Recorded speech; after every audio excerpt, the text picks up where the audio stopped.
शिवाय गुरवे नमः। शिवाय गुरवे शिवाय गुरवे नमः। शिवाय शिवाय गुरवे गुरवे नमः। शिवाय गुरवे शिवाय गुरवे नमः। शिवाय गुरवे शिवाय गुरवे नमः। शिवाय गुरवे शिवाय गुरवे नमः। शिवाय गुरवे शिवाय गुरवे नमः।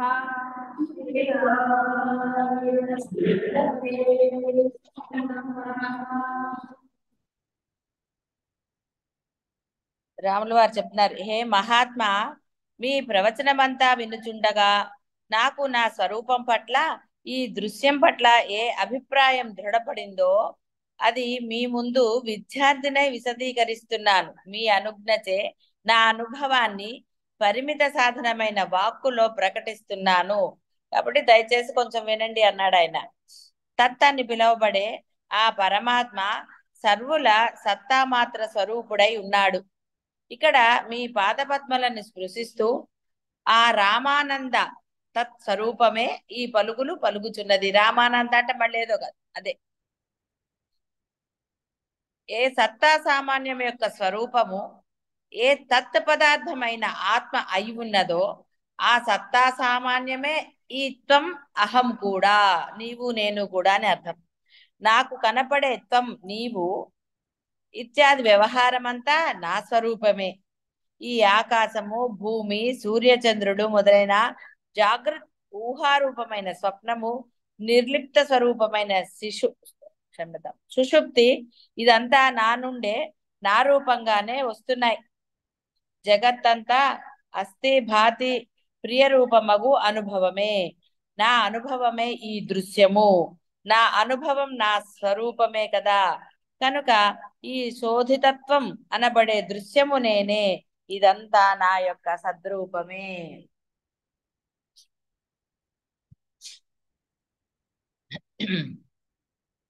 సమస్తము కూడా శాంతము నాశరహితమగు ఆత్మరూపమే, నిర్వాణ రూపమే. ఈ దృశ్య సత్తా నిర్వాణ రూపము, తృష్ణారహితము, అత్యంత స్వచ్ఛము, పరమ శీతల సుఖస్వరూపము, పరమ ప్రేమాస్పదమైనట్టి ఆత్మసత్తయే గాని మరింకోటేది కానే కాదు. సర్వము ఆత్మస్వరూపంగా ఆత్మబోధ మాత్రంగా దర్శించుటకై బ్రహ్మ విష్ణు మహేశ్వరులు కూడా వాంఛిస్తూ ఉంటారు. వారికి సర్వదా శుద్ధము, స్వప్రకాశ రూపము, సర్వులకు సదా ప్రేమాస్పదమగు చైతన్యమే అనుభవైక విషయమగుచున్నది.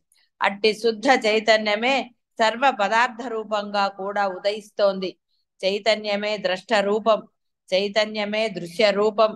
దృశ్యము చైతన్య రూపమే కాబట్టి దృశ్యము నశించటం అనేది లేదు. దృశ్యమును దృశ్య రూపంగా దర్శిస్తే అది ఏ సంసారం. దృశ్యము సంసార రూపంగా దర్శిస్తే అంతా దుఃఖప్రదమే. దీనిని నిర్వాణ రూపంగా, బోధ రూపంగా, ఆత్మ రూపంగా దర్శిస్తే ఇదంతా నిరతిశయ పరమానంద రూపమే. కాబట్టి మీ దృష్టి ఎలా ఉంటే అది అలా. ఏడవాలి అంటే వేరే దృష్టి కదా, ఎప్పుడైనా అంతే కదా. ఏడవాలని ఉన్నప్పుడు వేరేగా కనపడుతుంది. నవ్వాలంటే చక్కగా ఎక్కడైనా నవ్వచ్చు. ముందు నవ్వటం రావాలి కదా, హాస్య గ్రంథులు ఉండాలి. అది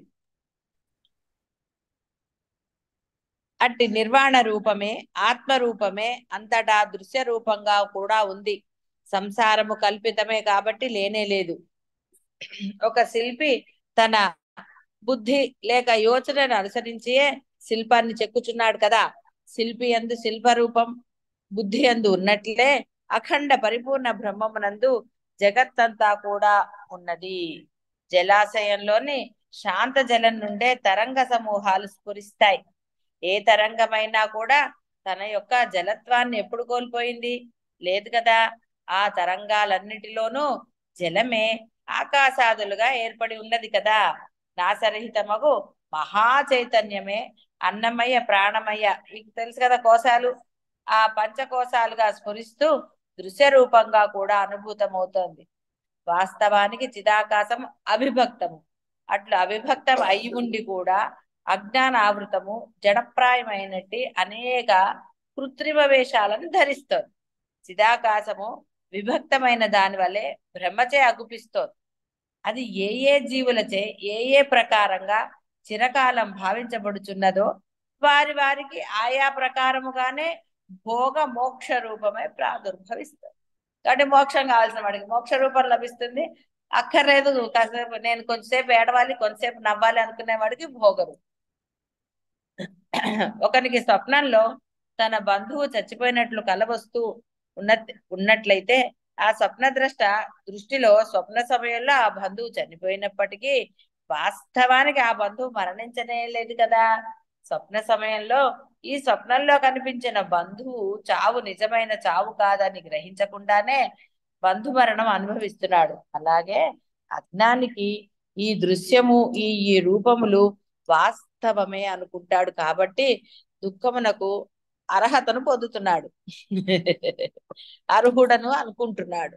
ఇహ తత్వవేత్తకో దృశ్యం పట్ల సత్యత్వ బుద్ధి ఉదయించటమే లేదు. అందుచేత అతనికి హర్షం గాని శోకం గాని కలగటం లేదు. ఎవనికైతే ఈ దృశ్య జగత్తంతా కూడా శాంతము శివము ఒక పరబ్రహ్మ స్వరూపమే అయి ఉన్నదో, అట్టి భావన అత్యంత దృఢతరంగా అగుచున్నదో, అట్టి వానికి ఇహ భ్రాంతి అనేది ఎక్కడుంది? ఎక్కడి నుంచి పుడుతుంది? ఒకనికి రాత్రి స్వప్నంలో ఒక తాటి ఫల వృక్షం కనిపించింది. ఆ పళ్ళు కోసుకుని తినాలని ప్రయత్నించాడు. కానీ అది ఎక్కలేక సరే మొత్తానికి ఎంతో ప్రయాస పడుతున్నాడు. మెలకువ వచ్చింది. అయ్యో తాటి పళ్ళు కోసుకొని రుచి చూడేసేలాగా మెలకువ వచ్చిందే అనుకున్నాడు. అని అతను దుఃఖాన్ని కొనసాగిస్తే వాడంత మూర్ఖుడు ఇంకోడు ఉన్నాడా? అలాగే అఖండము అప్రమేయమగు ఆత్మయే నేను అను రూపంలో పూర్వజ్ఞానం ఉదయించిన తర్వాత ఇహ దేహ సంబంధములైన భోగాలు వాటికి సంబంధించిన ఉపాయాలు తృష్ణారాహిత్యం జనించటం అనేది స్వభావ సిద్ధం అవుతుంది. కాబట్టి ముందు ప్రయత్నించవలసింది పూర్ణత్వానికి. అది ప్రయత్నించండి అంటే ముందు బాహ్యమైనవన్నీ పూర్తి చేయాలంటున్నారు. దేనికి బాహ్యమైనవి పూర్తి చేయాలి? ఈ లోపల మీ యొక్క ఆయుష్ పూర్తయితే. కాబట్టి ఇక్కడ ఎంత చక్కగా చెప్పారు. అఖండము అప్రమేయమగు ఆత్మయే నేను అను రూపంలో పూర్ణ జ్ఞానం ఉదయించిన తర్వాత దేహ సంబంధమైన విషయాల పట్ల భోగాలు వాటికి సంబంధించిన ఉపాయాలు ఏ బ్యాంకులో దాచుకుంటే ఎక్కువ వస్తాయి, ఎందులో వేస్తే ఇవన్నీ కూడా అప్పుడు స్ఫురణలకు వస్తాయి. నీ చేత అంటే బ్యాంకులో దాచాలంటే ఇవి చదువుతాయి కదా. ఇప్పుడైతే ఎన్ని ప్రయత్నాలు చేయాలి. మేము ఇవన్నీ పూర్తి చేసుకున్నాక అప్పుడు పూర్ణ జ్ఞానం అంటారు. అప్పటి వరకు నువ్వు ఉంటావని గ్యారెంటీ ఎవరు ఇచ్చారు? ఇచ్చారా ఎవరన్నా? అదేమిటో గ్యారెంటీ ఇవ్వలేదు ఎవరు. అందుకనే కదా గ్యారెంటీ ఇవ్వలేదనే ఫస్ట్ జ్ఞానం సంపాదించరా, తర్వాత సంగతి చూద్దాం బాహ్యం అంటే. కాదండి కొంచెం బాహ్యంలో కొన్ని నా బాధ్యతలు నా ధర్మాలు నా ఇవన్నీ ఉండిపోయా. అదే కదా అని చెప్పి అవి దేనికి అడ్డం? నీకు నీ సాధనగా అడ్డమా? ఎక్కడంటే అడ్డం అయ్యాయా? మీరు అడ్డం అనుకుని ఆ సమయంలో మానేశారు కాబట్టి సిద్ధి పొందట్లేదు. ఏదన్నా చెయ్యొద్దన్నారా, తినద్దన్నారా? అసలు రిస్ట్రిక్షన్స్ ఏ లేవు కదా, అప్పుడు అడ్డం ఎలా అవుతుంది? రిస్ట్రిక్షన్ పెడితే కదా. రోజుకి 20 గంటలు చెయ్యండి అంటే అప్పుడు కానీ సిద్ధం రాదేమో. ఇక అప్పుడు చేసేదేంది? పేషెంటే. ఫ్రీగా 20 గంటలు కూర్చోమంటే కూర్చోరు కదండి. ఓ 1,00,000 రూపాయలు ఇచ్చి కూర్చోమంటే కూర్చుంటారు. అమ్మో 1,00,000 ఇచ్చా కాబట్టి 20 గంటలు కూర్చోవాలి ఇప్పుడు, లేదా 4 లక్షలు గోవిందా. అర్థం ఏంటంటే ఉన్నది అదే. నువ్వు కొంచెం ప్రయత్నం చేయాలి. అయితే మీరు అనొచ్చు కొంచెం చేస్తున్నాం కదండి, కానీ అక్కడ మూడు ఏకం అవ్వలేదు.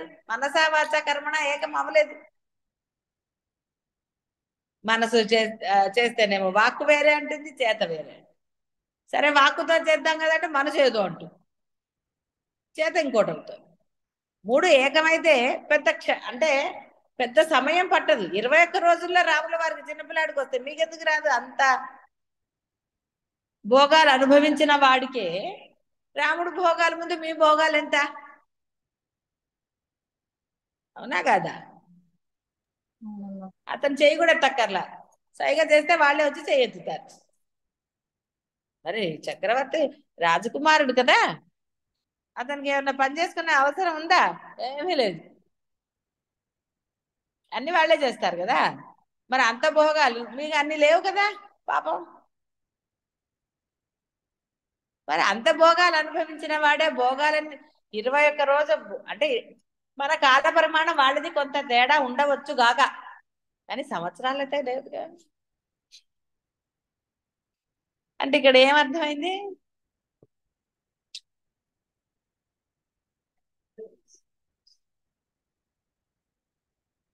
అభ్యాసము లేదు, ఇష్టము లేదు.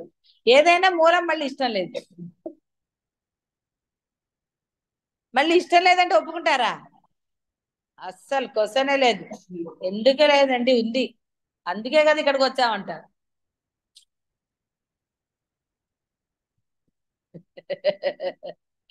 మరి ఇక్కడికి వస్తే పూర్తి అవ్వాలి కదా, ఎందుకు అవటం లేదు? ఎన్నిసార్లు వచ్చారు ఇప్పటికి?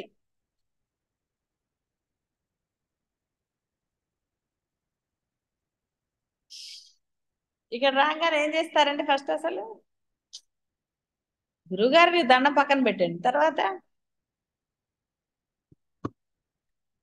ఇంటి దగ్గర నుంచే మనం ఈసారి ఎట్టి పరిస్థితుల్లో నేను సాధన పూర్తి చేసుకోవాలన్న సంకల్పం పెట్టుకుని వచ్చారనుకోండి, సాధన అయిపోతుంది. ఇంటి దగ్గర నుంచే వంటలు సరుకులు తెప్పించుకోవాలి, అక్కడికి వెళ్ళగానే ఏం తెప్పించుకోవాలి, ఇలా చేయాలి, మళ్ళీ వీళ్ళు వస్తారు వాళ్ళు వస్తారు, ఏంది ఇవే ఆలోచన. సాధన ఎక్కడుంది? అక్కడ వెతికినా కనపడిందా?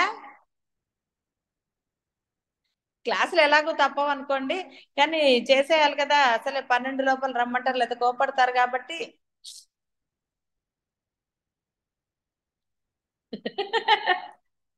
కూడదా అంటే దానికి ప్రియారిటీ ఇవ్వక్కర్లే, ఎలాగో చేస్తూ తినాలి. ఇంట్లో తింటలేదు, అక్కడ ఇద్దరికో ముగ్గురికో చేసుకుంటే ఇక్కడ కొంచెం ఎక్కువ, కానీ ఇక్కడ సహాయకులు ఉన్నారు కదా.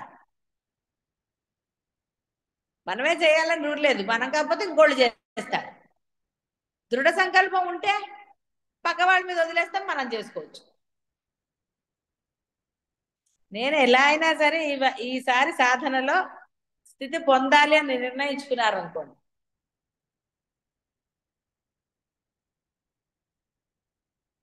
అప్పుడు దాని మీద శ్రద్ధ ఉంటుందా?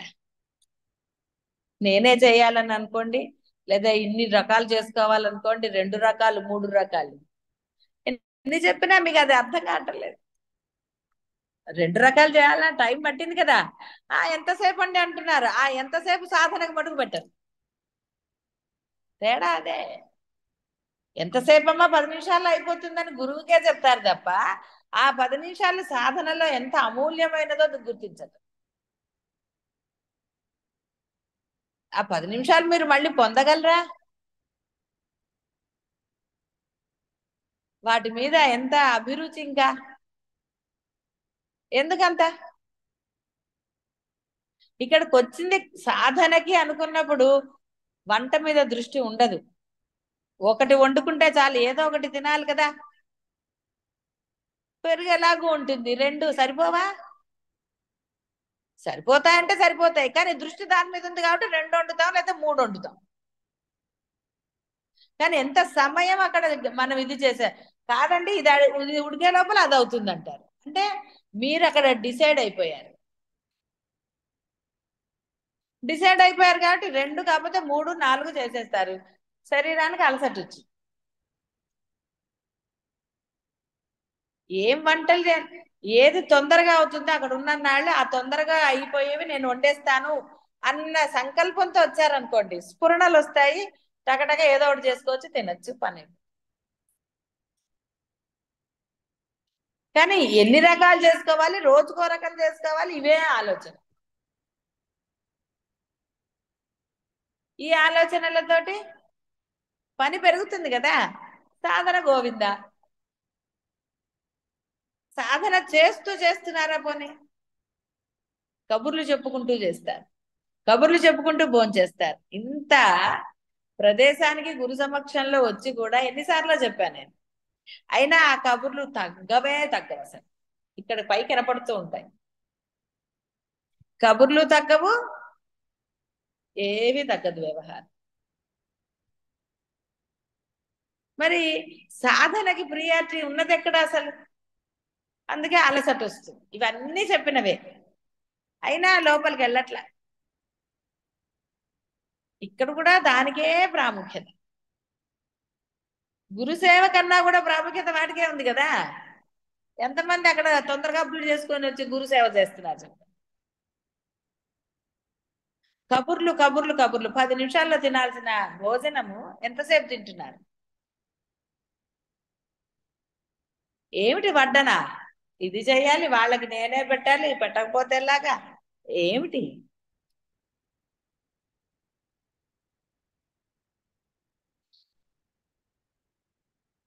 అందరూ కింద కూర్చోలేరు, కొంతమంది పై వాళ్ళకి చిన్న గిన్నెలో పెట్టేసి కింద అలా పెట్టేసుకుంటే భోజనాలు అయిపోవా ఒకటేసారి? అప్పుడు కబుర్లు, మళ్ళీ తిన్నప్పుడు కబుర్లు, అంటే వాళ్ళకి వడ్డం చేసేటప్పుడు కబుర్లే, మళ్ళీ వీళ్ళతో చేసేటప్పుడు కబుర్లే. ఇక దానికి అంతేది అసలు బాహ్యానికి. మాటలు మాటలు మాటలు మాటలు. అప్పుడు సాధన దగ్గరకు వచ్చేసరికి నిద్ర వచ్చేస్తుంది. ఏం చేస్తారు మరి? వెళ్ళాము వచ్చాము అంతే పేరుకి. అరుణాచలం వెళ్ళాం, గురువు గారి దగ్గర 10 రోజులు ఉండొచ్చాం, 15 రోజులు ఉండొచ్చాం, లేకపోతే ఇంకోటి ఏదో.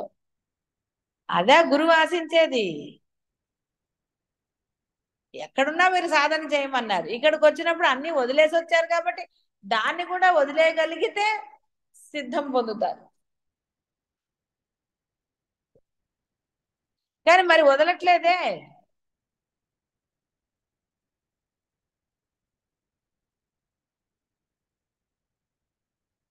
ఎవరన్నా మిమ్మల్ని ప్రశ్నిస్తున్నారా ఎందుకు ఒకటే చేశారని?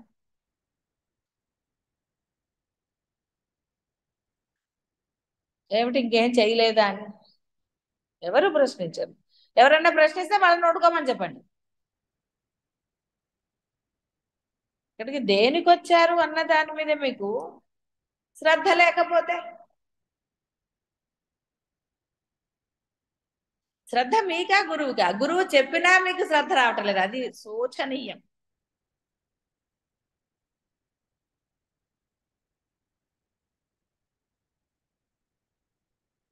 సరే కదా దీక్షలు తీసుకోండి అంటే అది ఇది అవ్వదు. మరి ఎలా పూర్ణత్వం పొందుతారు? ఎప్పటికొస్తుంది?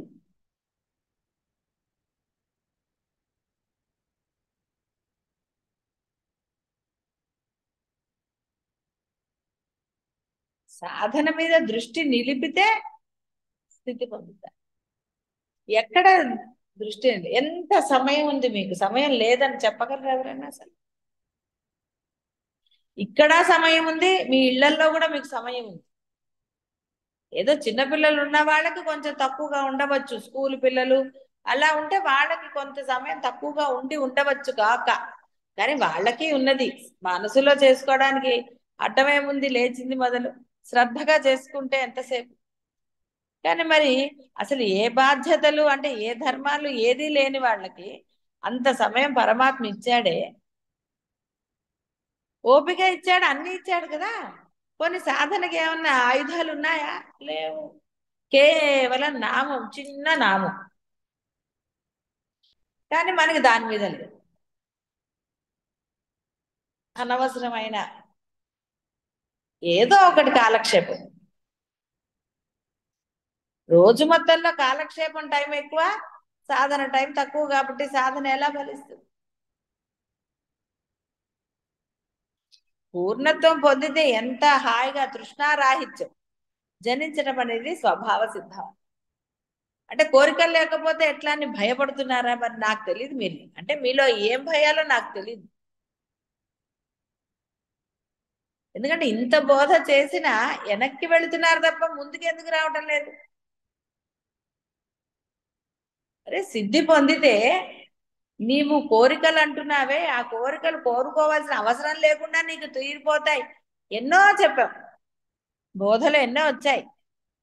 ఏమన్నా పూర్ణత్వం సిద్ధిస్తే కాషాయ వస్త్రాలు కట్టుకుని అరుణాచలంలో ఉండిపోవాలని రూల్ ఉందా? మీ ఇంట్లోనే ఉండొచ్చు, మీరేం అరుణాచలం రావక్కర్లా. అందరూ రావాల్సిన వాళ్ళు అలా ఇల్లు కట్టుకుంటారు, వస్తారు, ఉంటారు. అక్కర్లేని వాళ్ళు రావాలని లేకపోతే పీకుతారంటే ఎవరన్నా? గురువు అంటాడా నాకేమిటి అవసరం? మీరందరూ గురువు గారు ఇక్కడ ఉంటారని నేను కొన్నారు. ఏమిటి ఉపయోగం? ఎంతమంది కట్టారు ఇల్లు? మీరు వచ్చినప్పుడు ఉండటానికి కూడా మీరు కట్టుకోలేదు కదా, ఎందుకంటే ఎప్పుడో వెళ్ళినప్పుడు గురువు గారి దగ్గరే ఉండొచ్చు. అనవసరంగా డబ్బులు దండగ కదా. వేరే ఇల్లు కట్టుకుంటే డబ్బులు దండగైపోవు. కొన్ని లక్షలు పెట్టాలి, ₹1,00,00,000 అనుకుందాం. ₹1,00,00,000 ఇప్పుడు బ్యాంకులో ఉంటే ఎంత వస్తాయని లెక్కేస్తారు.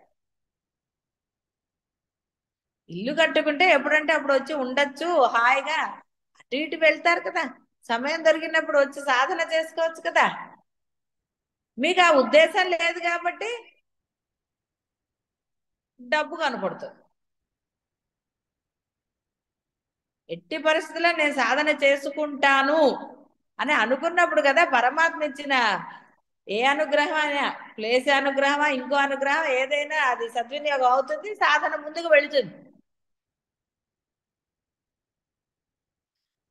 డిపెండెన్సీ ఎప్పుడు సాధనకి అడ్డమే.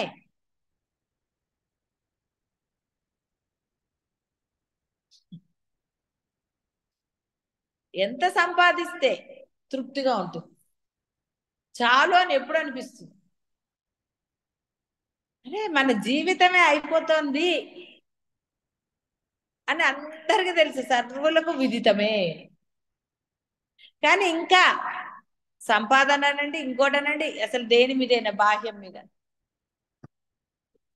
అవి తృష్ణలనాలా, ఇంకోటనాలా, ఇంకోటనాలా తెలీదు. అయినా ఇంకా ఏదో వ్యామోహం, సంపాదించాలి సంపాదించాలి సంపాదించాలి. ఏమిటి చేస్తాము? అంటే తెలిసిన తర్వాత సిద్ధి పొందాక మళ్ళీ సంపాదించుకోవచ్చు. అప్పుడు సంపాదన పరమానందాన్ని ఇస్తుంది. సిద్ధి పొందాక ఎవరన్నా వద్దన్నారా? సిద్ధి పొందాక ఎక్కడున్నా కూడా ఆనందమే ఉంటుంది కదా. అప్పుడు ధర్మం కూడా పరమానందాన్ని ఇస్తుంది, ఎక్కడ మనకేం లోటు జరగదే. మరి ఏమిటో భయాలు నాకు అర్థం కాదు. అంటే సంపాదన మీదనండి లేదా బాహ్య వాటిలో టార్గెట్లు పెట్టుకున్నారు కానీ పూర్ణత్వం సిద్ధించుకోవడానికి టార్గెట్ పెట్టలేదు. ఈ రోజుల్లో నేను పొంది తీరుతానని కొంతమంది అన్నారు, డేట్లు కూడా అయిపోయాయి కదా, టార్గెట్ డేట్ దాటిపోయింది, కానీ పూర్ణత్వం లభించట్లేదు. తృష్ణారాహిత్యం తృష్ణారాహిత్యం చేత ఆత్మజ్ఞానం వర్ధిల్లుతుంది, ఆత్మజ్ఞానము చే తృష్ణ వైదొలుగుతుంది. తృష్ణ అంటే అన్ని రకాలు, కేవలం అని కాదు. అసలు ఒక దాని మీద తాపత్రయం ఉండదు. చాలా మందికి ఏంటంటే అరుణాచలంలో ఏం తోస్తుంది, వెళ్ళి ఏం చేస్తాం? ఏమనాలి? అక్కడ ఏం చేస్తున్నారు? అక్కడైనా ఇళ్లలో ఏం చేస్తున్నారు? అంతే కదా, అక్కడే ఏమి చేయటం. ఉద్యోగం చేసిన వాళ్ళకి ఉద్యోగం మానేస్తే అక్కడికి వెళ్ళి ఏం చేస్తాము? చెయ్యండి, సేవలు చేసుకోండి. ఇక్కడ ఎవరు వద్దన్నారు? ఆశ్రమాలు ఉన్నాయి, ఎక్కడైనా చెయ్యాలి అనుకుంటే ఎన్నో కనపడతాయి. చేయక్కర్లేదంటే సాధన చేసుకోండి, అలా హాయిగా నిశ్చలంగా కూర్చోండి. మరి తపస్సులు కొంతమంది ఎందుకు చేస్తున్నారండి? సిద్ధి పొందిన తర్వాత కూడా వాళ్ళు ఆ తపస్సు ఎందుకు చేస్తున్నారు? అలా తపస్సులోనే ఎందుకుంటున్నారు వాళ్ళు? దాని యొక్క ఆనందం తెలిస్తే కదా మనం బాహ్యాన్ని వదిలేస్తాం. పోనీ బాహ్యంలో ఆనందం ఉందంటే ఏమీ లేదు, లేదని మీరే కదా చెప్పారు. ఏదో ఒక సాటిస్ఫాక్షన్ అనుకుని బతికేస్తున్నారు. మరి ఎలాగా? వెలుతురు వల్ల గోడ కనిపిస్తుంది, గోడ ఉండటం వలన దిశ యొక్క వెలుతురు కనిపిస్తుంది. అలాగే ఆత్మజ్ఞానం, తృష్ణారాహిత్యం ఒకదాని వలన మరొకటి వర్ధిల్లుతాయి. ఎక్కడ తృష్ణారాహిత్యం వృద్ధి చెందుచూ వస్తుందో అక్కడ జడ దృష్టి యొక్క అభావం పెంపొందు. ఎంతెంతగా జడత్వం తొలుగుతూ ఉంటే ఇదంతా అంతంతగా ఆత్మ చైతన్య రూపంగా ఈ దృశ్యము ప్రస్ఫుటమవుతూ వస్తుంది. అంతేకాకుండా ఎక్కడ ధన దారాపుత్రుల యందు తృష్ణ వృద్ధి చెందుతూ వస్తుందో అచ్చట జడ దృష్టి ప్రవృద్ధమై అంతవంత వరకు బోధ దృష్టి సన్నగిల్లుతూ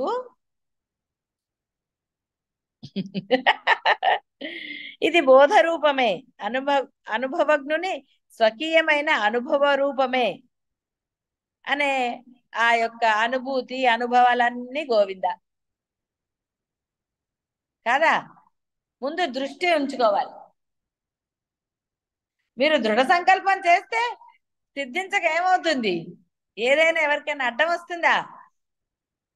అసలు అదేదో అయ్యే వరకు సిద్ధి పొందకూడదని రూల్ ఎక్కడన్నా రాసుందా? సిద్ధి పొందితే ఏం జరుగుతుంది? అద్భుతం జరుగుతుంది అన్నా కూడా సిద్ధి పొందట్లే. ఇప్పుడు చాలా సార్లు చెప్పాను కదా కంఠక్షోభ.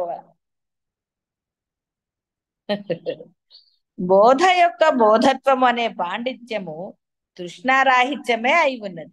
ఇక మూర్ఖత్వం యొక్క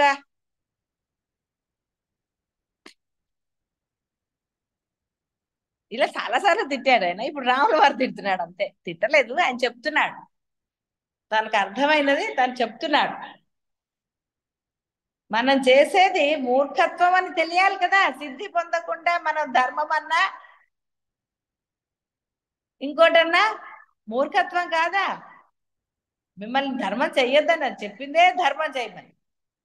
మరి ధర్మం ఏ విధంగా మీకు అడ్డమైంది? పూర్ణత్వానికి అడ్డమని చెప్పగలరా మీరు?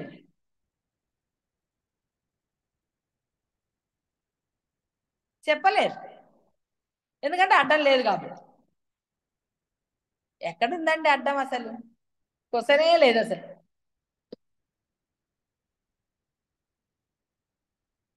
కాబట్టి మూర్ఖత్వము యొక్క స్వరూపం తృష్ణ కలిగి ఉండటమే. అది ఏదైనా సరే, తృష్ణ అనగానే కోరికనే కాదు, ఒక అభిప్రాయమే తృష్ణ. ఇది నా అభిప్రాయము అని మీరు ఏదైతే పెట్టుకుని కూర్చుంటారో అదే తృష్ణ. అంతేగాని తృష్ణ అనగానే ఏదో కొనుక్కోవాల్సిందో పొందవలసిందో అలాంటివి తృష్ణలు కాదు. అన్ని రకాలు తృష్ణే. బాహ్యమే తృష్ణ. తృష్ణ లేని బాహ్యం ఒకటి చూపించండి. పడుదోకోవటం అంటే మామూలుగా తోమేసుకుంటారు అక్కడే, అదే పేస్ట్ కాబట్టి. ఇక వస్తున్న తర్వాత కాఫీ తాగాలి, ప్రతిరోజు తృష్ణ, అది ఆటోమేటిక్ గా జరగదు. ఎందుకంటే అమ్మో కాఫీ కలుపుకో, నిన్న కొంచెం ఇదిగా ఉంది కదా, కొంచెం ఇవాళ మంచి కలుపుకో.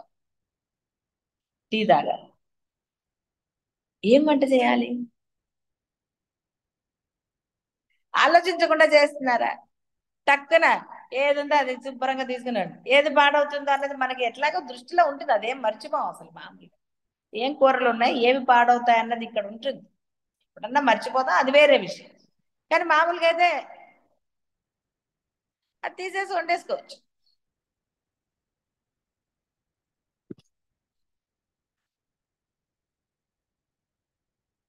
లోపల అంతరమున సాధన చేయమన్నారు.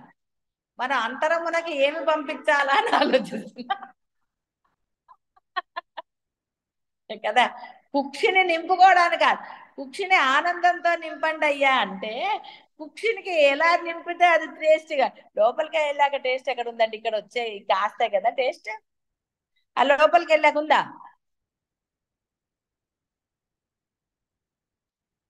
కానీ ఆనందం అనేది ఇక్కడి నుంచి ఆ లోపల వరకు ఉంది. టేస్ట్ ఆ నాలుకకి తగిలిన కాసేపే కదండి, తర్వాత టేస్ట్ ఏం తెలుస్తుంది? ఏమన్నా తింటే తేనుపుల రూపంలో మళ్ళీ బయటకు వస్తుంది. అంటే అర్థమైంది కదా ఏమైందో.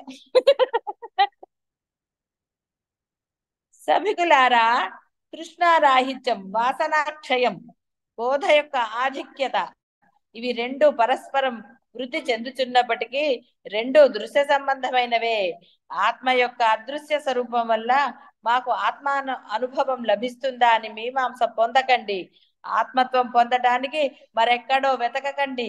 దృశ్య సంబంధమైన కోరికలు తగ్గించుకునే ప్రయత్నంలో ఉంటే చాలు, ఆత్మానుభూతి దానంతట అదే మీ గుమ్మం తొక్కుతుంది అన్నారు. అంతే కదా, సింపులే కదా. ఇప్పుడు ఇందులో ఏం అబద్ధమేం లేదు. తగ్గించుకుంటూ రావాలి అంటే అర్థం ఏంటి? దీని విలువ పెంచుతూ పోతే అది ఆటోమేటిక్ గా తగ్గుతుంది కదా. కానీ మనం ఇక్కడి నుంచి ఇక్కడికి రాందే, ఒక అడుగు వేస్తున్నారు, మళ్ళీ అటేసి అక్కడే సర్దుతున్నారు. వెళ్ళాలంటే ఇంటికి తాళం పెట్టే వెళ్ళాలి. మర్చిపోయానని నిమిషానికి ఒకసారి లోపలికి వస్తే ట్రైన్ బస్సో కారో ఏదో పోతుంది, కానీ ఉంటుందా మన కోసం? కాబట్టి ఈ శరీరం అనే రథం అని అన్నారు కదా, పాపం కొంచెం ఉన్నతంగా చెప్పారు, రథము అన్నారు శరీరాన్ని. అది ఆగుతుందా?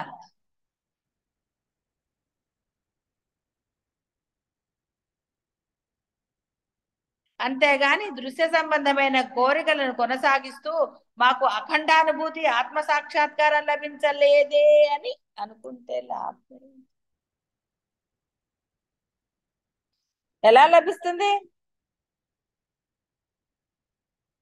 బాధపడుతున్నావండి అంటే అది యాక్షనే అంటాను నేను. యాక్షనే. అమ్మమ్మ తెలియకుండా ఇప్పుడు ఈ మధ్య చెప్పట్లేదులేండి, అంటున్నాను కదా అని కదా. లేదా లేదండి చేస్తున్నాను, మధ్యలో జారిపోతుందండి, ఎట్లా జారిపోతుందో తెలియటం లేదు. ఇప్పుడు ఈ మధ్య అంటలేదులే కదా, అంతకుముందు అదే డైలాగ్ ప్రతిసారి. మీరు అసలు పట్టుకుంటే కదా అన్ని జారిపోకుండా ఉండడానికి. వేరేవన్నీ పట్టుకున్నారు కాబట్టి అవి జారిపోవటంలా చూడండి. అసలు ఎంత విచిత్రం కదా. పట్టుకున్నది జారిపోతుందా అంటారు కదా. ఒక్కటే ఉందండి, ఆ ఒక్కటైపోతే అసలు ఇక పూర్ణత్వమేనా.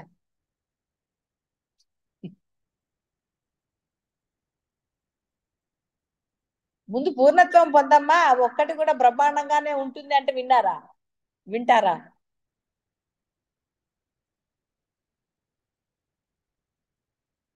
అందరు అఖండ మౌనాలు. అది కాబట్టి దృశ్య సంబంధమైన కోరికలను కొనసాగిస్తూ మాకు మోక్షం కావాలి, ముక్తి కావాలంటే ఎక్కడ లభిస్తుంది? ఎందుకంటే ఆత్మజ్ఞాన సమాచారం తృష్ణారాహిత్యానికి సహకరించాలి. తృష్ణ వలననే సర్వ దుఃఖాలు వచ్చి పడుతున్నాయి. తృష్ణారాహిత్యమే స్వయంగా దుఃఖ క్షయ స్వరూపం. తృష్ణారాహిత్యమే మహనీయుల దృష్టిలో ఉత్తమోత్తమ సంపద. కనుక తృష్ణారాహిత్యం అనే ఔషధం అత్యవసరం. అనంతము పరమశాంతమగు మోక్షపదం అధిరోహించిన జీవునకు శోకం అంటే ఏమిటో కూడా తెలియదు. జ్ఞాన సిద్ధిస్తే ఆయన అన్నదంటే మానేశారా రమణ మహర్షి ఏమన్నా? ఆయనకి లభించలేదా ఏమి? ఇల్లు వాకిళ్ళు అన్ని ఏర్పడలేదు, ఆయన అంత పెద్ద ఆశ్రమం ఏర్పడలేదు. తర్వాత కన్స్ట్రక్షన్ జరిగిన ఆయన ఉన్నప్పుడైతే జరిగాయి కదా కొన్ని. ఆయనకి ఏమన్నా లోటు జరిగిందా? మరి ఇంకా ఎందుకు అసలు భయం మనకి? దేనికి భయపడుతున్నారు తెలీదు. ఎందుకంటే దాచుకున్నారు, గురువుకి అది చెప్పట్లేదు. దాచుకున్నారు కాబట్టి మీరు పొందట్లేదు. ఒక్కొక్కళ్ళు ఒక్కొక్కటి దాచుకున్నారు లోపల. అంటే అర్థం ఏంటి? ఏదో తృష్ణ. ఏమీ లేదంటారు. ఏమీ లేదంటే మరి పొందాలిగా. పిల్ల అడిగిందమ్మా అన్నారు. పిల్ల అడిగిన దానికి ఏమిటి అడ్డం? ఇప్పుడు అడ్డం జరుగుతుందా? పరిష్కారం ఆయన చూపిస్తాడు. పరిష్కారం నా దగ్గర ఉంది అనుకున్నారు కాబట్టి మీకు పరిష్కారం దొరకదు. మీరేమనుకున్నారంటే మీ అభిప్రాయాలు నేను చెప్పలేదు, ఒక అభిప్రాయం ఇక్కడ పెట్టుకున్నారు, మరి అప్పుడు బంధం లేదా? మీరు ఒకటి దాచారు పిల్లల కోసం అని, బంధం కాదా? ఇచ్చేయండి వాళ్ళకి, మీ దగ్గర ఎందుకు? అప్పుడు మీరు ఫ్రీ అవుతారు కదా. కాదండి ఇప్పుడు కాదు అప్పుడు. మరి పూర్ణత్వం ఎలా పొందుతారు?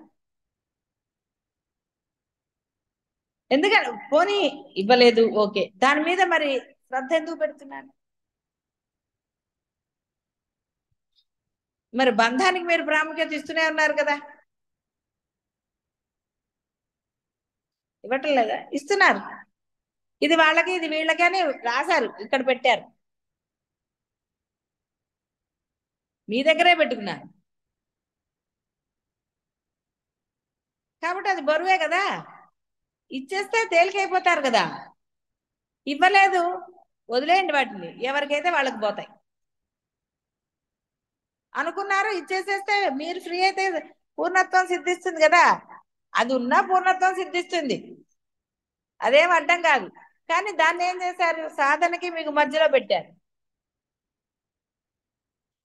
వ్యామోహం, ఆ బంధముల మీద వ్యామోహం, వాడు ఏమైపోతాడో అనే దిగులు, ఏదో ఒకటి ఇద్దరికి ఒకేలాగా ఉందా? ఒక్కొక్కరిది ఒక్కొక్కటి. దాంతో నానా ఏం చెప్తాం, శాంతమేది, ఆనందమేది, అవన్నీ లోపల పెట్టుకున్నారు. గురువు గారు బయటకు చెప్తే గురువు గారు తిడతారేమో, లోపల ఉన్నవి తెలీదా? అవే కదా నేను చెప్పి తిట్టేది, లేకపోతే వేరేవే? అవే మీ లోపల ఉన్నవి కూడా, వేరేవేం లేవు. ఆ బంధమే ఉన్నది. ఇంకా బంధం పట్ల మోహము వ్యామోహము ఉన్నాయి, దాచారు. కాబట్టి దాచింది ఎప్పుడు భయమే కదా, ఎవడొచ్చి ఎత్తుకుపోతాడో అని, దానికి కాపలా.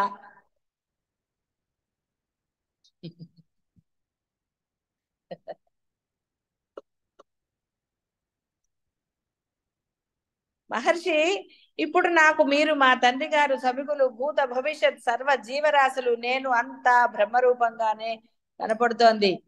నిర్మల బోధ అంటే నిర్మల ప్రజ్ఞా స్వరూపుడనగు నేను ఈ బోధ రూపంగా బోధ్య రూపంగా తెలియబడే సర్వముగా వెళ్లి విరిసి ఉన్నాను. ఆహా, ఏదైతే పొందతగినదో అది పొందిన వాడనయ్యాను, చూడవలసింది పరిపూర్ణంగా చూస్తున్న వాడనై ఉన్నాను.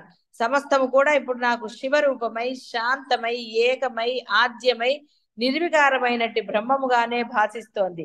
ఇప్పుడు నేను ఆత్మారాముడను, అధ్యాత్మరాముడను అయ్యాను. పరమశాంతాన్ని పుణికిపుచ్చుకున్నాను. తృష్ణారహితుడను, అహంకార వర్జితుడను అయ్యాను.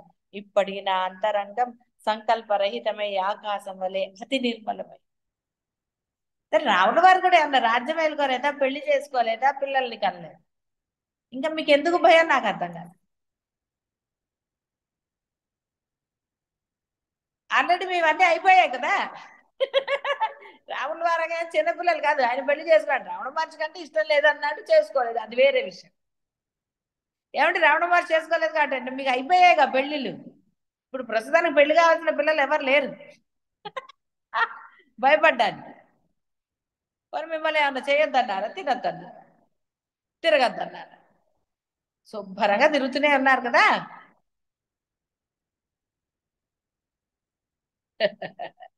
మహాత్మా, ఎందుకో ఈ జీవులలో అనేకులు ఆత్మజ్ఞానం విషయంలో అశ్రద్ధ కలవారే అనేక దుఃఖములకు అనవసరంగా ఎరవుతుంది. ఇవన్నీ చాలాసార్లు వశిష్ఠుల వారు అన్నారు, చాలా మంది అన్నారు, శంకర్లు తిట్టారు. ఏం ఉపయోగమైంది? అజ్ఞానం వదలలే, అజ్ఞానమే బాగుంది. ఎంత తిట్టినా, ఎన్ని రకాల భయాలు ఇలా జరుగుతాయి, నికృష్ట జన్మలు పొందుతారు అన్నా అస్సలు అజ్ఞానంతో భయమే లేదు మాకు. పొందితే పొందవచ్చుగాక అన్న దృఢత్వమే కనపడుతుంది. దృఢత్వం అంటే అర్థం ఏంటి? ఇక్కడ దృఢత్వం లేకపోతే అదే కదా ఉన్నది మరి. సిద్ధి పొందకపోవడానికి, సాధన చెయ్యకపోవడానికి నిజంగా మరి ఏమిటి అడ్డం ఉన్నది? ఏదీ లేదు. ఏమి ఆశ్చర్యం! ఈ ఇంద్రియ విషయాలలో వారు ఏవేవో వెతుకుచూ మోసపోవచ్చు, అవకాశాలను వృధా చేసుకుంటున్నారు. కాలం జరిగిపోతుంది, శరీర పటుత్వం తగ్గిపోతుంది. దానికి నిదర్శనమే నిద్రలు. కంట్రోల్ చేయగలుగుతున్నారా నిద్రని? చేయలేరు.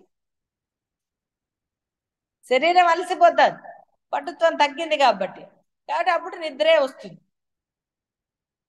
బాహ్య విషయాలలో ఇంట్రెస్ట్ ఉండబట్టి అక్కడ నిద్ర రావటం లేదు.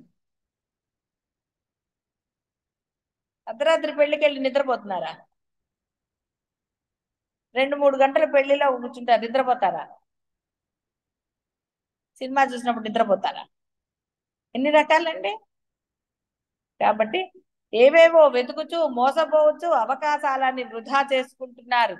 తెలుసుకోవలసినది తెలుసుకోకుండా అందుకు వేరైన దృశ్య విశేషాలు ఎన్ని తెలుసుకుని ఏమిటి ప్రయోజనం? ఇది అందరికీ తెలిసిన పరమ సత్యమే. అన్ని వృధానే, అన్ని నశించేవే. వాటిలో బాధలు ఉన్నాయి, బాధపడుతున్నారు, అయినా సరే అక్కడికే పోతున్నారు.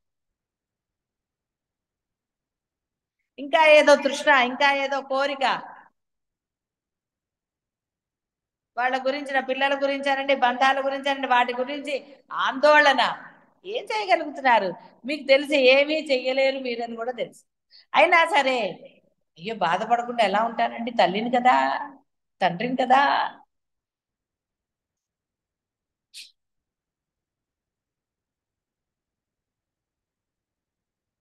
దాని బదులు సాధన చేస్తే ఆ సాధన ఫలితం వాడికి ఆయన ఇస్తాడో ఇవ్వడో ఏదో చేస్తాడు కదా. వాడికి ఆ భగవంతుడిని పరిచయం చేస్తారా? చెయ్యరు. ఏదో రకరకాలు, అందరూ ఒకేలాగున్నారు నేను చెప్పను. చాలా మంది ఈ దృశ్య సంస్కారాలను జయించే ప్రయత్నమే చేయటం లేదు. తృష్ణను ఆశ్రయించి అనేక జన్మలుగా ఈ దృశ్యంలో ఏదో పొంది ఎప్పటికో ఆనందించాలని అనుకుంటూ పరుగులు చేస్తూనే ఉన్నారు. వారి దుఃఖాలు తొలగటమే మన ఈ సంవాద ప్రయోజనం కదా. ఇంత చెప్పింది కంఠక్షోభ నిర్వాణ ప్రకరణం. ఇప్పుడు దీన్ని నేను 2వ సారి అంటే మీరు 3 సార్లు 4 సార్లు అయింది.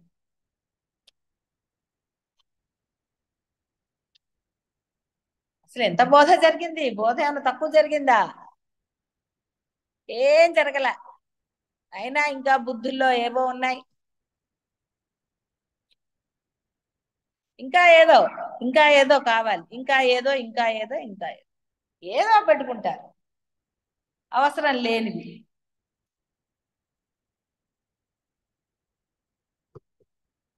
అలా విషయ తృష్ణలను జయించాలని కొద్ది మంది మాత్రమే ప్రయత్నిస్తున్నారు. ఆ విధంగా ప్రయత్నించే వారిలో కొద్ది మంది మాత్రమే దానిని జయించి పొందుతున్నారు. అలాంటి వీర్యవంతులు పంజరమును ఛేదించిన సింహంలాగా వాసనాజాలమును ఛేదించి ఆత్మానందం అనే సువిశాల భూమిలో ప్రవేశించి ఆనందిస్తున్నారు. కాబట్టి ఈ యొక్క మీ బోధ అనేకులకు వాసనా ఛేదమునకు మార్గదర్శనం అవ్వాలి స్వామి అని అన్నాడు ఆయన.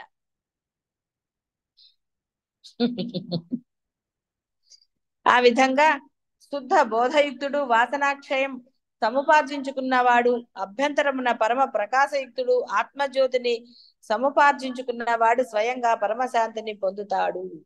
జ్ఞేయమగు ఆత్మను తెలుసుకున్నవాడే అతడు సంకల్పములకు ముందే ఉన్న తన స్వరూపాన్ని అంతటా అన్నిటా దర్శిస్తాడు. సర్వ సంకల్పములను అతిక్రమించిన ఆశయము గలవాడై ఉంటాడు. ఇహ ఆపై వాయువు ఉద్దేశరహితంగానే దేహములలో ప్రవేశించి ఉజ్జీవింప చేయటం, చెట్ల ఆకులను కదల్చటం ఇవన్నీ నిర్వర్తిస్తుంది చూసారా. ఆ విధంగా వాసన వర్జితుడై ఈ జగత్తులో చేష్టలను చేస్తూ ఉంటాడు. సమస్త పదార్థముల పట్ల తత్వ మననం, తత్వం అసి అని మరల సంభావించటం అంటే భావన చేస్తూ ఉండటం చేస్తాడు. అందుచేత ఆత్మకు వేరుగా ఎప్పుడైనా అనిపిస్తే అది భ్రమేనని గమనించి ఉంటాడు. సమస్త పదార్థాలు ఆత్మస్వరూపమే, కేవలం చైతన్యం మాత్రమే అను నిర్మల దృశ్యరహిత భావనయే వాసనారహిత స్థితి. అలాగే వాసనారహిత భావన ఉదయించినప్పుడు సర్వము పరబ్రహ్మ స్వరూపంగా అనిపించడం అత్యంత స్వభావ సిద్ధం. అతనికి సర్వము బ్రహ్మమే అని అనిపించడమే ముక్తి. అది ఏ స్థిర నిర్వాణ పదం. అట్టి వాని పట్ల సర్వ సంసార ప్రశమనము స్వయంగా ప్రకటిస్తుంది. కాబట్టి ఎన్ని బోధలు చేసినా, ఎన్ని దుఃఖాలు స్వయంగా మీరే అనుభవిస్తున్నారు. మీకేం దుఃఖాలను ఉదాహరణలుగా చూపించవలసిన అగత్యము లేదు. ఎన్నో దుఃఖాలు స్వయంగా అనుభవిస్తున్నారు. సత్యం బోధపడింది, అందులో సందేహం లేదు. అందరికీ తెలిసిన పరమ సత్యమే. ఇప్పుడు అందరికీ తెలుసు, అన్నీ తెలుసు. కానీ ఎందుకన్న దానికి మౌనమే సమాధానం తప్ప సాధన సమాధానంగా ఉండటం లేదు. ఆ ప్రశ్న మీరు వేసుకోవటం లేదు. స్థిరత్వమో పరమానందమో పొందాలన్నా రావటం లేదు. అది మీలో దృఢంగా అయినప్పుడు జనక మహారాజ్ చెప్పాడు, రికాబ్లో ఇటు నుంచి అటు కాలేసే లోపల సిద్ధిస్తుంది. అది కావాలి కదా, ఆ సంకల్పమే లేదు.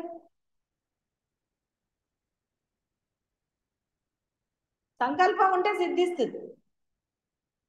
ఎందుకు లేదు అంటే చెప్పాను కదా, మౌనమే తప్ప సాధన లేదు. గురువుకి చెప్పక్కర్లా, గురువుకి తెలియక్కర్లా, తెలుసు గురువుకి తెలీదా, కాకపోతే డైరెక్ట్ గా పెట్టి తిట్టట్లేదు అంతే. కొన్ని ఇండైరెక్ట్ గా అయితే తిట్లు పడ్డాయి కదా. తిట్లు పడని వాళ్ళు ఎవరు లేరు ఇక్కడ, ఉన్నాయి. కానీ ఎంత తిట్టినా, ఎంతటి బోధలో భయంకరమైన విషయాలు చెప్తూ ఉన్నా ఏ మాత్రము కూడా ఏం చెప్పాలి, ఇంకా దానికి చెప్పడానికి ఏమీ లేదు. సామెత అంటారు, తెలియని వాడికి చెప్పచ్చు, కాస్త తెలిసిన వాడికి తెలియదు, మధ్యవాడికి ఏమీ చెప్పలేము. ఇప్పుడు మీరు మధ్యలోనే ఉన్నారు. మొండివాడితో ఏమైనా పనులు చేయించచ్చా? చేయించగలరా? చేయించచ్చా కదా సార్, చేయించగలరా? ఇప్పుడు అదే పరిస్థితి మీద. ఏం మొండితనం పెట్టుకుంటున్నారో మీకే తెలియాలి.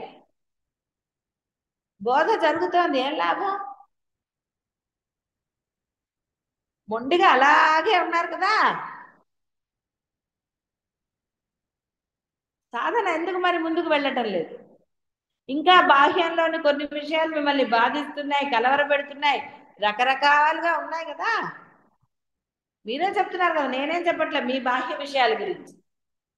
ఇంకా ఇంకా ఇంకా అన్నారు. అసలు అవన్నీ వదిలేరా? ఫస్ట్ ఇది చెయ్యరా అంటే, ఇప్పుడు ఇక్కడికి రావాలి అంటే అన్ని వదిలేసి వచ్చారా, రాలేదా? వదిలేస్తేనే రాగలిగారు అన్నది పరమసత్యం కదా. మరి సాధనకి ఎందుకు వదలట్లేదు? పోనీ అవన్నీ ఏమన్నా అయిపోతాయా, కుళ్ళిపోతాయా అక్కడ ఏమన్నా? అవేం కుళ్ళిపోవు, అసలు ఏం జరగదు, యథాతథంగానే ఉంటుంది. విధిరాత ఎలా ఉందో అలాగే ఉంటుంది. అయినా సరే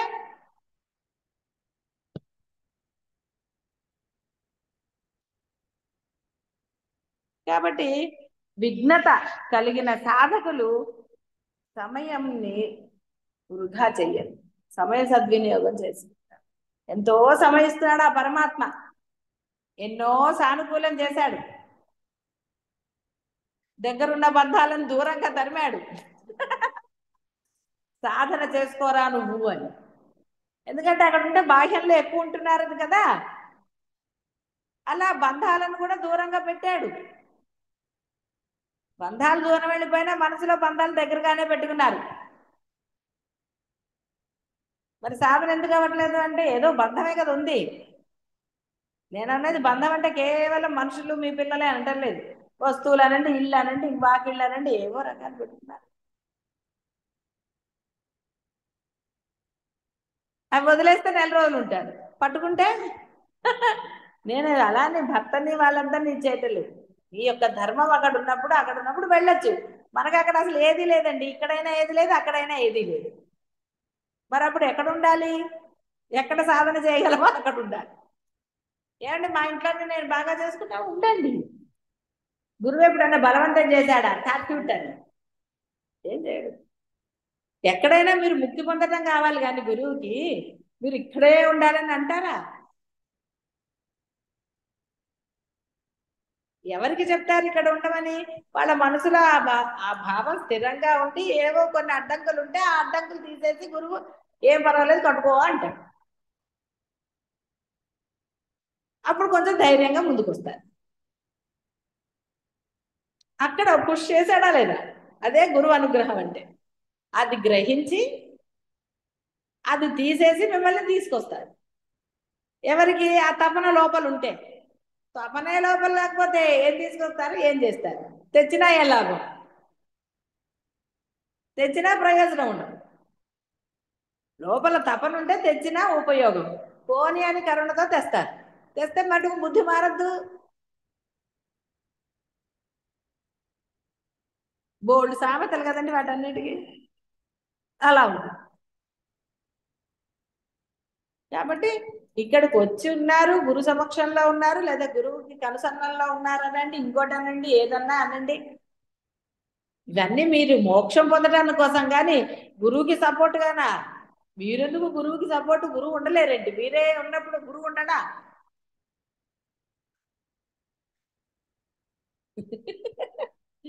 గురువు ప్రయాణం ఒక్కటి చేయగలరు. మీరు గురువు మీద భావంతో గురువుకి వస్తానన్నారు, అంతేగాని మీరు గురువుకి అక్కడ ఏం చేయగలుగుతారు? అది మీ యొక్క ఒక సంస్కారం అని గురువు యాక్సెప్ట్ చేస్తాడు. ఆ సంస్కారం లేకపోతే గురువు ఎందుకు యాక్సెప్ట్ చేస్తాడు? ఉంది కాబట్టి సరే అంటారు. లేకపోతే గురువుకి ఏం చేస్తారండి? గురువు ప్రయాణం చేయలేడా? చేయగలడు. గురువుకి ఒక సపోర్ట్ అక్కర్లే. కానీ ఆ సంస్కారంతో ఉన్నప్పుడు సరే శిష్యుడిని నిరాకరించడం గురువు వల్ల కాదండి. కరుణ ఉంటుంది కదా పాపం. కరుణని పోగొట్టి అంటే మీరు కొంత కఠినంగా ఉండగలుగుతారేమో నాగా అని గురువు కఠినంగా ఉండలేడు. కొన్ని విషయాల్లో ఉంటాడు. బుద్ధి మారే వరకు కఠినత్వం వహిస్తాడు. అది ఎంత మొత్తుకున్నా సరే వారిలో బుద్ధి మారాల్సింది. మారకపోతే వాళ్ళే పోతారు. గురువు గారికి ఏం నష్టం? పోతారంటే అర్థం ఇక్కడ ఉండకుండా. కాబట్టి అందులో కఠినత్వం వహిస్తాడు. ఎందుకంటే అవకాశాన్ని సద్వినియోగం చేయకుండా గురువు మీదనే ఏవో అవాకులు చవాకులు అయితే గురువు ఎందుకు భరించాలండి? ఎప్పటి వరకు భరించాలో అప్పటి వరకు భరిస్తాడు. గురువు మీద మీరు చెప్పలేదని నేను అంటానా? ఉన్నారు, చెప్పిన వాళ్ళు లేరేంటి? ఏదో అనుకున్న వాళ్ళు లేరా? మీ అందరిలో ఉన్నారు. కానీ అవన్నీ పెద్ద ఎందుకు పట్టించుకోలేదు? సరే వాళ్ళు చేస్తారు. చాలా కఠినంగా ఉంటుంది. అది గురువు అనుకున్నది కాదు. అది అలా సహజంగా అలా వస్తుంది ఆ కాఠిన్యం. అంతేగాని తెచ్చిపెట్టుకున్న కాఠిన్యం ఎంతసేపు ఉంటుంది? మీ పట్ల ఉంటుందా తెచ్చిపెట్టుకున్న కాఠిన్యం? కోపం వచ్చినా ఆ క్షణంలో పోవటం లేదు. కాబట్టి ఆ కఠినత్వం కూడా సహజంగానే ఉంటుంది గురువులో. కరుణ ఎంత సహజమో కాఠిన్యం కూడా అంత సహజంగానే ఉంటుంది. కాబట్టి మనం ఏదో ఆహా అనుకుంటే చాలా కష్టం. ఆయన కాఠిన్యం కరగాలి అంటే అది. కాబట్టి అందరూ ఇంకనైనా అని అనాలా అనకూడదా నాకు తెలియదు ఇంకా. ఎందుకంటే నా బోధ ఎప్పుడో అయిపోయింది. మరలా మీరు ప్రార్థించారు కాబట్టి మళ్ళా చేశాను తప్ప దీనివల్ల ఏదైనా ప్రయోజనం సిద్ధిస్తే అప్పుడైనా గురువుకి ఆనందం. శుభం భూయాలి. శివాయ గురవే నమః. శివాయ గురవే నమః. శివాయ గురవే నమః. శివాయ గురవే నమః. శివాయ గురవే నమః.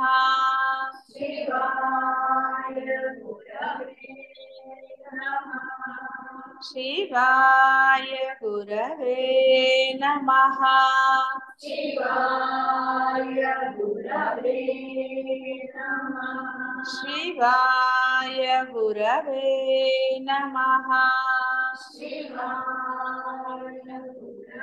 గురవే నమః. శివాయ గురవే నమః.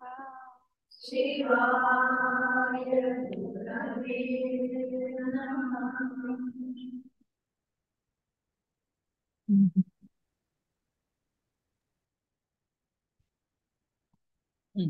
వశిష్ఠుల వారు అంటున్నారు, మహర్షి రామచంద్ర, నీవు ప్రబుద్ధుడవు అయ్యావయ్యా.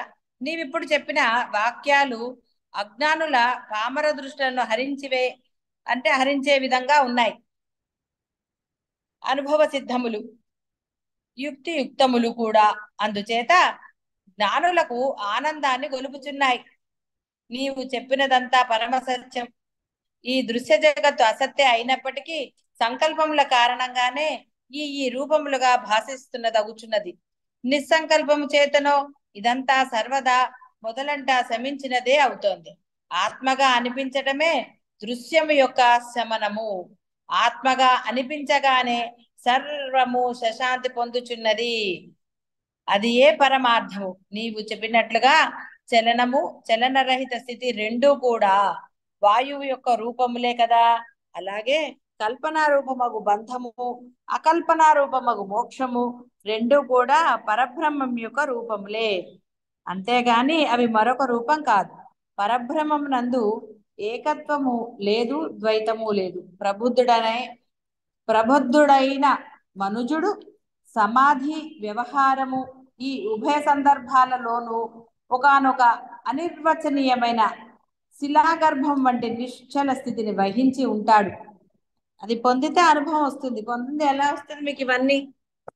అదే ప్రబుద్ధుడైన మనుజుడు అన్నారు కాబట్టి ప్రబుద్ధుడు అవ్వాలి. అట్టి నిర్వాణ పదమునందు నిశ్చల స్థితి కలిగి ఉండి జీవన్ముక్తులు వ్యవహారములోను సమాధి యందు కూడా సమాన రూపంగా వర్తిస్తున్నారు. అట్లాగే ప్రబుద్ధులకు బ్రహ్మ విష్ణు మహేశ్వరులు తదితర జీవన్ముక్తులు కూడా ఇటు వ్యవహారమునందు అటు సమాధి యందు నిత్య చిద్ఘన పదమునందు సదా వెలియుచునే ఉన్నారు.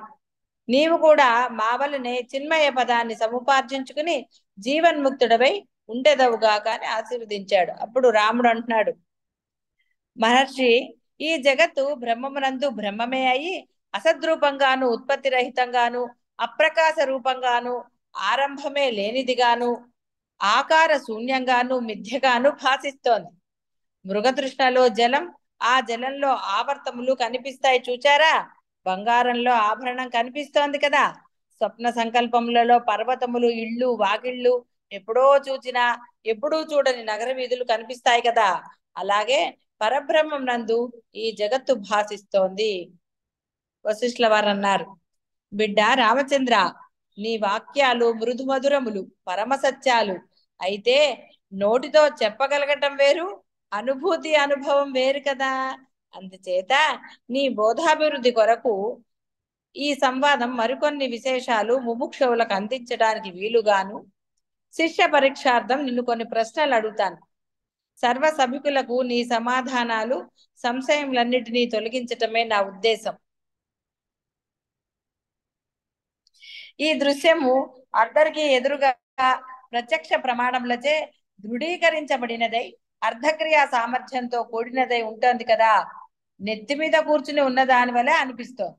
అట్లు మహాప్రకాశక శీలమై ఉన్నప్పటికీ ఈ జగత్తు అనే ఆభాస లేకపోయే ఉన్నదని ఎలా చెప్పగలవు అని అడిగాడు. సరే, రాముల వారు ఏమన్నారు? మహాత్మా, సర్వ జగత్ అనుభవములకు ముందుగా అనుభవజ్ఞుడు ఉండాలి కదా. అనుభవాలు తెలుసుకున్నవాడు ముందుగానే ఉండకపోతే అనుభవాలకు నాంది ఎక్కడిది? అట్టి అనుభవజ్ఞుడు సర్వ అనుభవాలకు మునుముందుగానే ఆత్మస్వరూపుడే అయి ఉన్నాడు.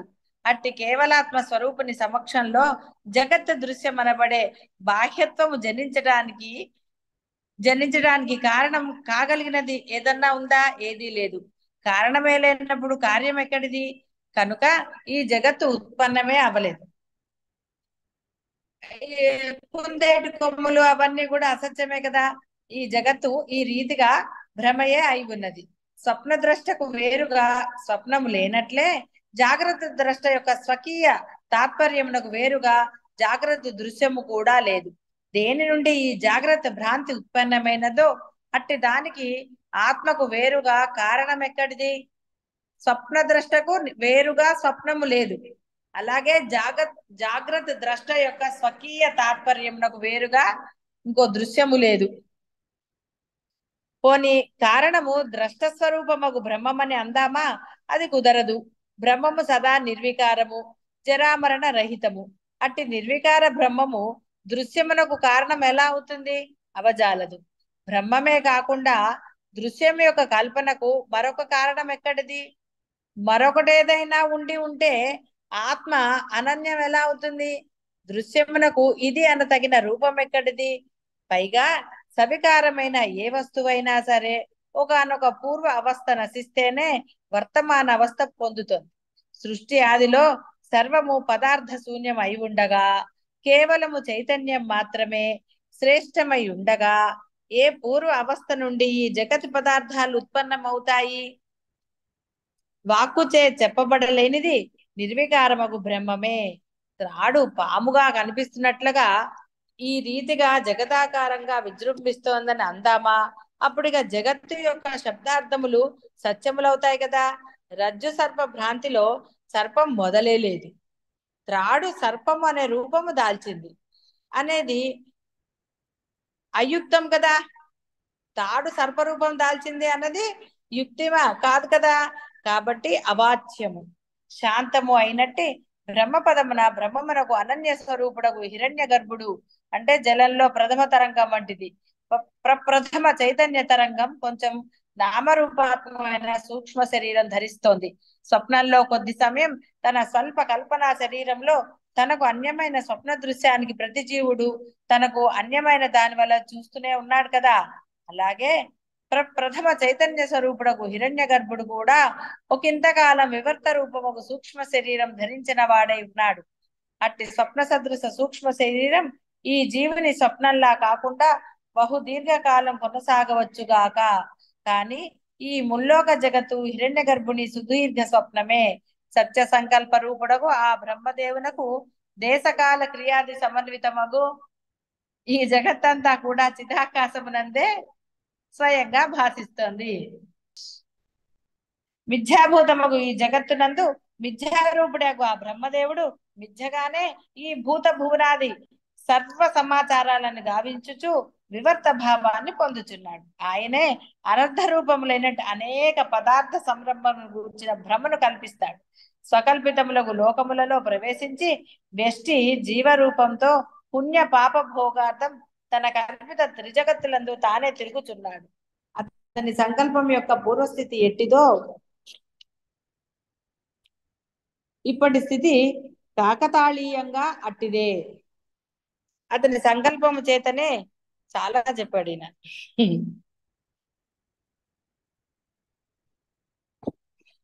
జగత్తునందు ఎదురుగా కనిపించేదంతా సుస్థిర స్థితి వలె అగుపిస్తోంది. అట్టి సంకల్ప నిర్మితమైన ఈ దృశ్య జగత్తు మిథ్యగా అనే స్థితి పొంది ఉన్నది. అంటే కారణాలతో, అంటే ఉదాహరణలు, కారణాలంటే ఇక్కడ ఉద్దేశం ఉదాహరణలతో నిరూపిస్తున్నాడు.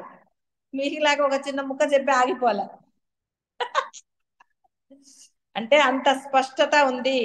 అంటే ఏ ఉదాహరణగా తీసుకున్నా, ఎన్ని ఉదాహరణలు తీసుకున్నా జగత్తు మిథ్యయే. కాబట్టి అతని మాయ ఎవరి మాయ ఇవన్నీ కాదయ్యా, ఉన్నది ఆ జగత్తు. ఏ విధంగా తీసుకున్నా కూడా జగత్తు మిథ్యయే అన్నది నిరూపిస్తున్నాడు. అందుకని ఇంత చెప్పాడు. ఒకనొక ప్రదేశంలో ఒక చోట ఒక శిల ఉన్నది. ఆ శిల ఒక సమయంలో కామ వికారం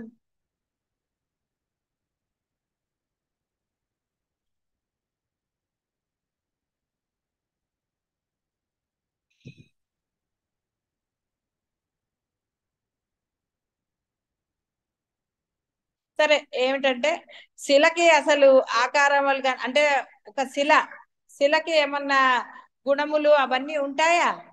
అలాంటివి ఎక్కడ కనపడవు కదా.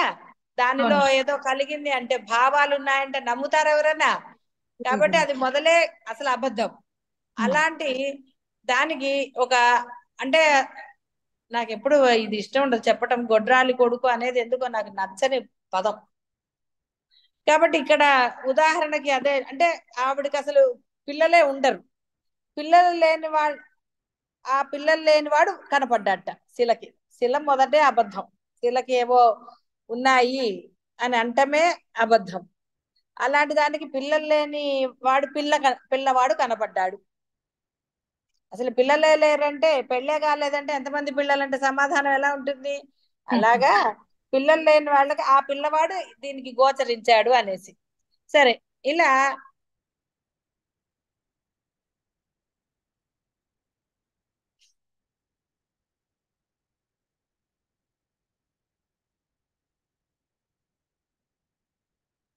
సరే ఏంటంటే ఇవన్నీ కూడా రకరకాలుగా అక్కడ ఒక వర్ణన జరిగింది. సినిమాల్లో కొన్ని అర్ధరహితంగా కనపడవు మనకి. కొన్ని కథలు విన్నప్పుడు మన చందమామ కథల్లో కూడా కొన్ని అన్ని మనకేమి ఇది అనిపించేది కాదు కదా చిన్నప్పుడు. ఏదో మహాద్భుతంగా ఏంటి అది ఇలా జరుగుతుందా అని. అలాగా ఇవన్నీ కూడా అర్థసారంలాగా అంటే ఆద్యంతము ఏమాత్రం సమకూడని విధంగా కనపడతాయి ఈ వాక్యాలు. ఇంకా ఇందులో ఒక వాక్యమైన శిలకి ఒక గుణం కలిగింది అనటం అనేది ఎక్కడన్నా జరుగుతుందా? కాబట్టి మొదటి నుంచి కూడా అన్ని కూడా అసందర్భమే, అంటే ఏవి నిజాలైతే కాదు. ఇలా కనపడటం కుందేటి ఇవన్నీ కూడా ఏదైతే మనం అసత్యమని మనం చాలా సార్లు ఉదాహరణలు వచ్చిందో అదే కదా ఇది కూడా అదే చెప్తున్నారు. కాబట్టి ఏ మాత్రము కూడా సమకూడని విధంగా అంటే ఏది కూడా నిర్ధారించి ఇది సత్యం అని చెప్పగలడా? ఒక్కటన్నా అందులో నిజం ఉన్నదా? లేదు కదా. అదే విధంగా జగత్తు మిథ్యగా అనే స్థితి పొంది ఉన్నది. వాస్తవానికి ఈ జగత్తు ఆకాశ కోశం వలె అతి స్వచ్ఛమై శిల యొక్క గర్భంలాగా చిద్ఘనమై పరమ మౌన శాంత రూపమై నాసరహితమై ఉన్నది. శిల అంటే అలాగే ఉంటుంది. శిలలో ఎక్కడ రాయి పగలు కొడితే లోపల రాయి ఉంది కానీ లోపల ఇంకోటి ఏమైనా ఉంటుందా? ఏమి ఉండదు. అదే విధంగా ఎక్కడ చూసినా అంతా మిథ్యయే, అంటే అంతా నాశనం అయ్యేదే గాని ఎక్కడ స్థితి పొంది లేదు. జగత్తు అంటే సర్వాకారుడు, సర్వ సంకల్పధారుడు, చిన్మాత్ర రూపుడైన విరాట్ పురుషుని యొక్క సూక్ష్మ శరీరం నందుగల విషయాభిముఖమైన స్ఫురణ. ఆయనలో కొంత స్ఫురణ ఇందాక చెప్పాడు కదా, హిరణ్య గర్భుడు నామరూపంగా ఒక చిన్న ఇది పొందాడు. ఆ తర్వాత అతను కలగన్నాడు. ఇదంతా ఆయన కలట. హిరణ్య గర్భుడి యొక్క కళ ఈ జగత్తు అని చెప్పాడు. ఇప్పుడు అది నిజమా అని విచారణ చేస్తారా? అక్కర్లేదు. అది విచారణ చేసే లోపల పోతారు అనవసరంగా. అలాంటి విచారణ అంటే ఏదైతే ప్రయోజనం లేదో ఆ విచారణలు చెయ్యరాదు అని చెప్పటం. సరే. విరాట్ పురుషుని యొక్క సూక్ష్మ శరీరం నందుగల విషయాభిముఖమైన స్ఫురణము, అట్టి స్ఫురణమే ఈ జగత్ రూపంగా భాసిస్తోంది. ఈ ప్రకారంగా సమస్తము కూడా సర్వదా విషయత్వము మొదలైన దోషములు లేని బ్రహ్మమే. ఇదంతా దోషరహితమైన సచ్చిత్ ఆనంద రూపమై శాంతము ఏకము ఆద్యంతవర్జితమగు బ్రహ్మ ప్రకాశమే అయి ఉన్నది. ఇహ జగత్తు అని దేనిని అంటాం? జలంలో అనేక తరంగముల ఉత్పత్తి వినాశనములు సంభవించవచ్చుగాక. వాటిలో ఏ తరంగం జలం కన్నా భిన్నం? అలాగే బ్రహ్మమునందు జగత్తు యొక్క సృష్టి స్థితి ప్రళయముల మాత్రం చేత కూడా బ్రహ్మం కంటే ఈ జగత్తు భిన్నత్వం ఏ మాత్రము లేదు. శుద్ధ జల బిందువు శుద్ధ జలంలా స్వభావ సిద్ధంగా లయమవుతుంది, చూచారా? అలాగే సార అసారములను గుర్చిన వివేకం గల తత్వజ్ఞానులు కొందరు ఈ సభలో ఉన్నారు. వారు శుద్ధ బ్రహ్మము అనే ఏకరసత్వం పొందియే ఉన్నారు. ఆహా, ఏమి ఆశ్చర్యం! ఈ జగత్తు పరబ్రహ్మం యొక్క అవయవమా అన్నట్లుగా, పరబ్రహ్మం యొక్క కార్యమే అన్నట్లుగా బ్రహ్మమునకు భిన్నమైన దాని వలె భాసిస్తోంది. కానీ విచారించి చూస్తేనో ఈ జగత్తు బ్రహ్మమే అయి ఉన్నది. ఎందుకంటే శాంతము నిర్మలము నిష్క్రియమగు బ్రహ్మమునందు బ్రహ్మం చేత గాని మరింకే కారణం చేత గాని జగత్ అసలు ఏర్పడజాలదు. స్వప్న పదార్థములన్నీ స్వ ఆత్మరూపమే అయి ఉన్నాయి. దృశ్య రూపములన్నీ బ్రహ్మమే అయి ఉన్నాయి. మృగతృష్ణగా కనిపించేదంతా ఎడారి భూములే కదా. ఎరుగబడిన తరువాత స్వప్నాదులందు ఎవరికి సత్యత్వ బుద్ధి ఉంటుంది? అలాగే ఈ జగత్ దృశ్యం కూడా. శ్రోత్రియుడగు బ్రాహ్మణునకు మద్యం మత్తు ఏమిటో తెలియదు కదా. అలాగే జ్ఞాని ఈ దృశ్యము ఏమిటో, బాహ్య రూపము ఈ ప్రపంచము భోగరసం యొక్క విశేష రుచి ఏమిటో తెలుసుకొనటం లేదు.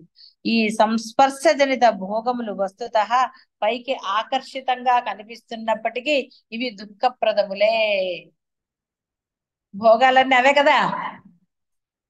అవును. ఇట్టి విషయోన్ముఖత్వము భ్రమచేతనే రూపుదిద్దుకుంటోంది. అందుచేత ఈ దృశ్యము స్వకీయమగు ఆత్మరూపంగా తెలుసుకొనట చేతను, నిజ శుద్ధ రూపంగా దర్శించటం చేతను నిత్యముక్తమగు ప్రశాంతాత్మానుభవం సిద్ధిస్తోంది. ప్రియజనులారా, మీరంతా అట్టి స్వస్వరూప ప్రశాంత ఆత్మతత్వ దృష్టిచే మీ కనపడుచున్న ఈ వారి దృశ్యాన్ని పునీతం చేసుకోండి అని అన్నారు. ఇంత చెప్పాడు ఆయన. కాబట్టి ఇక్కడ మీరు ఇంత చెప్పాలని నేనేం అంటలేదు, కానీ ఒక సమాధానం తెలిసిందే అన్నారు. సమాధానం మీకు తెలిసిందే, ఎందుకు జగత్తు మిథ్య భాషిస్తోంది అని, లేని జగత్తు. ఆ దానికి సమాధానము స్పష్టంగా చెప్పకపోతే ఎట్లా? పరీక్షలో రాస్తే రావాలి కదా. ఇప్పుడు నేనేదో సంస్కృతం రాశానని మీరు అలా ఏదో చెప్పేస్తే ఇక్కడ మీరు అనుభవం పొందాలి. మీరు అనుభవం పొందలేదని అనడం లేదు, మళ్ళీ అనుభవం ఉన్నది, కానీ స్పష్టమైన అనుభూతి లేదు, ఏదో పొందేశాం అనుకున్నా. కాబట్టి సమాధానం స్పష్టంగా లేదు. సమాధానం మరి సరిగ్గా లేకపోతే పాస్ అవుతారా? ఇది అంతా సెల్ఫ్ టెస్ట్. ఇక్కడ ఏమన్నా వేరే టెస్ట్ ఉన్నాయా? ఇదంతా సెల్ఫ్ టెస్ట్ కదా. మరి మీ యొక్క అనుభవము మిమ్మల్ని ముందుకు తీసుకెళ్ళాలి, కానీ మీ సమాధానాల్లో మీకు స్పష్టత లేకపోతే ఎలా కుదురుతుంది? ఓకే, శుభం భూయాత్.